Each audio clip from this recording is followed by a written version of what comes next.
भाई है। ये राष्ट्रीय अध्यक्ष माननीय अखिलेश यादव का जो बनता प्रदेश अध्यक्ष महोदय जी, मैं यह कहना चाहता हूं कि इस स्लोगन पर माननीय राष्ट्रीय अध्यक्ष जी के जो वक्तव्य थे, ये जमीन पर दिखने की भी जरूरत है, जो अभी तक बहुत कम दिख रहा है।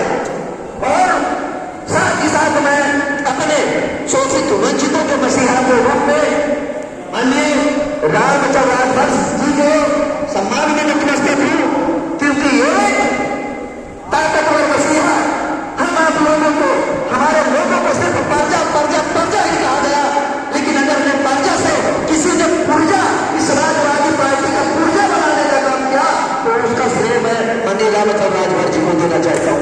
मैं आपका भी सम्मान करता हूं, आपका अभिनंदन भी करता हूं। देखिए, बात केवल इतनी सी है कि इस समाज में हजारों खूबियां हैं। नारी सहन समता समाज मंच के सारे लोगों का ध्यान आकृष्ट कराता हूं प्रदेश अध्यक्ष महोदय जी, आपने बहुत सारे समाजों में बहुत सारी दिक्कतें और विसंगतियां देखी होंगी, लेकिन हमारा एक गरीब कमजोर मजबूर समाज कभी भीख मांगते किसी लोगों ने नहीं देखा होगा। ये बहुत ही स्वाभिमानी समाज है, अपने न्याय अपने पदों को प्राप्त करके खाता है, नीचे से ऊपर तक पूरे ईमानदारी से बड़ा से बड़ा काम करता है। लेकिन कभी कोई नहीं कह सकता कि नारी समाज में कभी कोई चोरी करता हुआ पकड़ा गया हो। ये चोरी करने वाला समाज नहीं है। अपने परिश्रम के बदौलत सब समाज पर राज करने वाला आज्ञाकारी, निष्ठावान और सबका आज्ञाकारी बनकर के काम करता रहा, सेवा करता रहा, सभी लोगों की सेवा करता रहा, और लोगों ने बताया कि जो सेवा करेगा उसको मेवा मिलेगा। लेकिन प्रदेश अध्यक्ष महोदय जी, इस पीड़ा को मैं खुले मन से कह सकता हूं कि हम लोगों को केवल अच्छा लग रहा है। जितना सेवा इसने किया है वो समाने में इसको करीब मेवा की तो बात छोड़ दीजिए, इसको शुद्ध सम्मान से दूर और एक बैठी का पीस भी नहीं मिला है। ये मेरे मन का दर्द है जो मैं आपके सामने रखना चाहता हूं। और इस समय आप हमारे प्रदेश के अगुवा हैं, तो यह बात अगर आपसे मैं कह न सका तो फिर शायद आज समाज के बीच में उसको खड़े होकर बोलने का कोई अधिकार नहीं है। क्योंकि मैंने पहले बताया कि पहले तो मैं आपको गुरु के हैसियत से और दूसरा इस उत्तर प्रदेश के अगुवा के हैसियत से मैं इस बात को कहना चाहता हूं कि आप जब सत्ता आपके हाथ में है, सत्ता का मतलब प्रदेश आपके हाथ में है, तो आप अपने सभी जिला अध्यक्षों को इस तरह से एडवाइजरी जारी करके कि हमारे 75 जनपदों में सही जगह पे केवल मेलों में नहीं, औपचारिकता नहीं, सही जगह पे कहीं न कहीं हमारे भी लोगों को रखा जाए, यह मांग करता हूं। और दूसरी बात, आने वाले आगामी पंचायत चुनाव में मैं देखता हूं कि हमारे समाज में जिला पंचायत वगैरह के लिए कहीं हमारे जिला तक हम लोगों को बात तक नहीं करते। अगर कहते कि हमको लोगों को सीट पर कहे जिले में लड़ाओ, तो कोई हम हमारी सुनने वाला नहीं है। तो मैं आपसे आगे अपील करना चाहता हूं कि अगर 35-40 सीटें हैं तो वो सीट नाई और सलमानी की भी जिला पंचायत में होनी चाहिए, और नाई की नहीं, उन सभी लोगों की होनी चाहिए जो हमारे सब तक हमारे जैसे लोगों में जो भी हैं, जैसे कहार है, कुम्हार है, बढ़ई है, लोहार है, कनौजिया है, माली है, चौरसिया है, इस तरह की वो जातियां जिन्होंने आज तक इस राजनीति के परिप्रेक्ष्य में अपने आप को पीछे पाती नहीं है। अब आपके भी अगर अगुवाई में अगर वो लोग अगर आगे नहीं बढ़ पाएंगे, तो मेरे निगाह में हम लोग जो आपसे उम्मीदें लगाए बैठे हैं वो कहीं ना कहीं पूरा नहीं हो पाएंगी।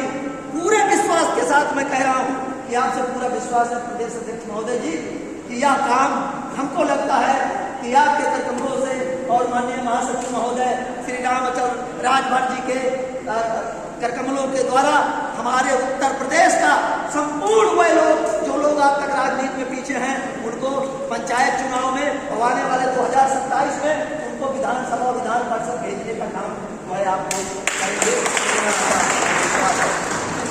नई बात, मैं अपने भाई राममोहन शर्मा जी से कहना चाहता हूं कि बड़े भाई आप संघर्ष करिए। आपका भाई जिस लायक है पूरे प्रदेश के एक जनपदों में आपका भाई आपसे कदम हाथ मिला करके चलेगा।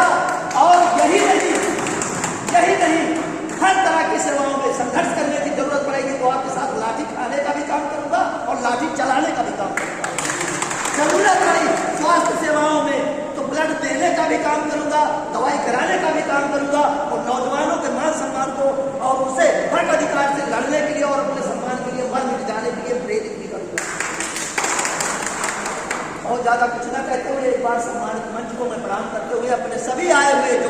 लोग आए हैं समाज के, आप सबसे भी कहना चाहूंगा, केवल आज के इस चकाचौंध वाली धमाल चौकड़ी से बाहर निकल करके अपने उन भाइयों के लिए जो भाई हमारे पीछे रह गए हैं, जो आज भी गांव में परजौती कर रहे हैं, जो बेचारे पेड़ के नीचे दाढ़ी बाल बना रहे हैं, उनसे आपको हाथ मिलाना होगा और उनको हाथ मिला करके आज समाज की मुख्य धारा में आने के लिए प्रेरित करना होगा।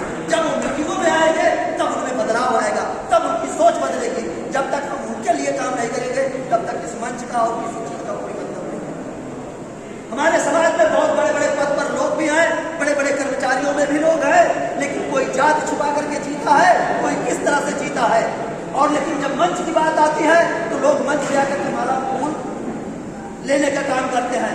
ऐसे लोगों के लिए भी मैं कहना चाहता हूं कि जो साथी इस तरह के हैं, आज मौके पर पद पर है, तो अपने गरीब कमजोर भाइयों के लिए काम करे, अन्यथा आपको जीवन भर जात छुपाकर जीना पड़ेगा। ऐसे छुपाते छुपाते जी रहे हो, ऐसे छुपाते छुपाते मर जाओगे। अगर हमारी गाड़ी से कहीं किसी को पीड़ा हुई हो, मैं क्षमा प्रार्थी हूँ। शर्मा जी ने कहा था और कई साथी आए हैं, मैं आप सबका भी आभार प्रकट करते हुए जाते जाते एक बात और मैं आपसे एक बात बताना चाहता हूँ। उस दिन आपके जन्मदिन के कार्यक्रम की माननीय हमारे बड़े भैया राममोहन शर्मा ने उनको सूचना दी। हमने फटाफट सुल्तानपुर में रक्तदान कैंप करवा करके 18 यूनिट आपके जन्मदिन की बधाई मैंने दिया था। और मुझे इस बात की खुशी है कि आपने जमीन से कितने लोगों को ला करके नेता बना दिया और हमारे समाज के लिए भी आप अगुवाई कर रहे हैं। मुझे पूरा उम्मीद और प्रदेश अध्यक्ष से है कि प्रदेश अध्यक्ष महोदय जी से एक निवेदन और जाते जाते कर देना चाहता हूँ।